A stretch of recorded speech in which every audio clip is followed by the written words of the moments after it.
No, però, sí, va ser més de 10, es van de l'últim quart amb uns 10 de diferència i en canvi va ser capaç l'Olympiacos, amb un Hispaniolis estelar, de donar-li la volta, no? Anem a veure què passa. El CSKA, que arriba com a favorit, com també veure l'any passat, ha perdut dos jugadors importants com són Kirilenko i Svet, els dos a Minnesota, però tot i això s'han plantat a la final i són, bueno, semifinals i són l'equip segurament a batre.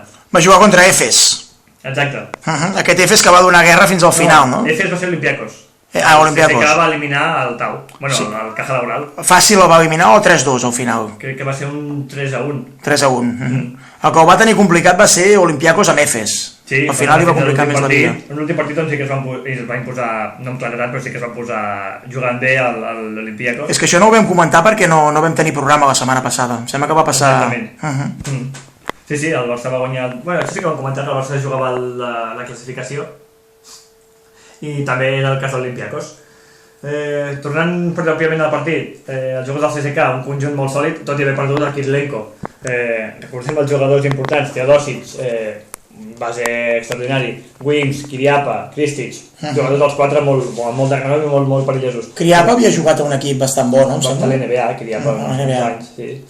La banqueta de luxe també, Aaron Jackson, l'ex del Bilbao, Mikov, Erzek, Papalukas, un jugador que ara s'ha vingut a menys, però que també és un tros de jugador. Déu-n'hi-do.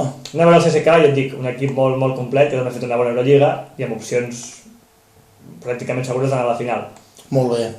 Anem a veure què passa amb Olympiacos, que, com et deia curiosament, l'any passat no eren favorits i van acabar sent els favorits. Bueno, van acabar guanyant, vull dir.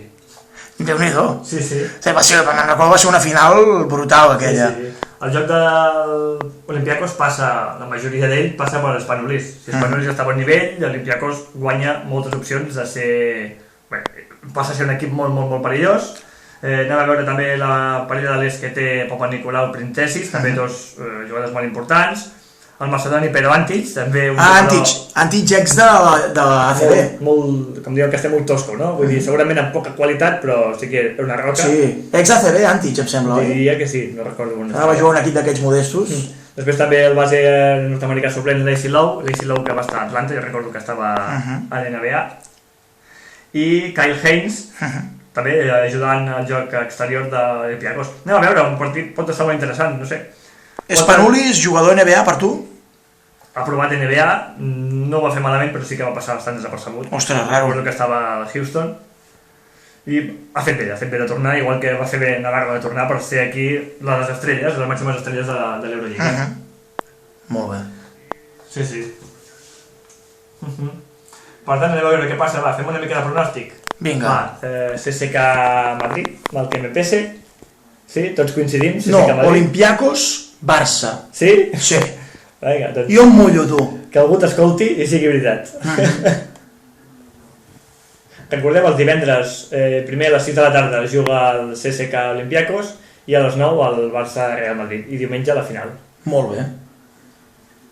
Sí. Exactament. Però bueno, es disfrutarà, no? Aquesta final a Londres té bona pinta, no? Bona ciutat, ciutat amena... Un estadi molt maco com és el O2 Arena. Sí. Per cert, no s'han venut totes les entrades. És que no és una ciutat de bàsquet. No. Malauradament no...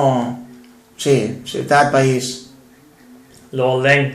És lamentable, pobre. I es veu que el Barça sí que ha despertat força interès entre l'afició del Barça, que sí que viatjarà bastant en massa, però tot i això no estarà ni de bon tros ple al O2 Arena. Pues quin desastre, perquè mira que allà es fan concerts i sempre omplen. Sí. Allà hi ha grans estrelles, hi ha grans estrelles de la música. Sí. I fins aquí una mica el que seria l'Eurolliga de la Final Four. Això mateix. Som-hi, NBA!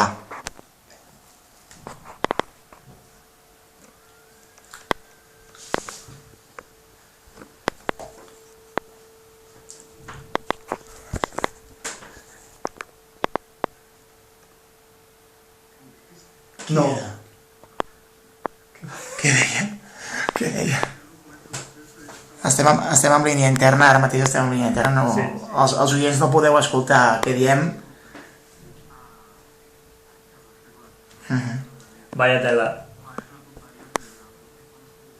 Increïble, Ens ha vingut el senyor de baix. Sí.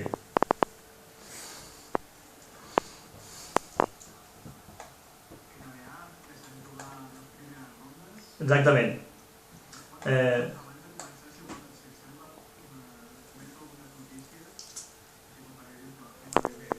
L'MVP, ho tinc.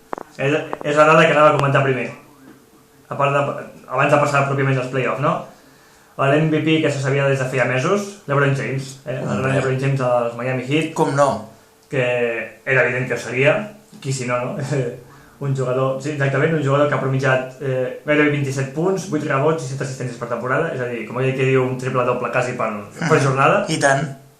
Amb un 56% d'encert en tirs de camp i un 40 en triples, és a dir, uns números de qualsevol gran anotador exterior.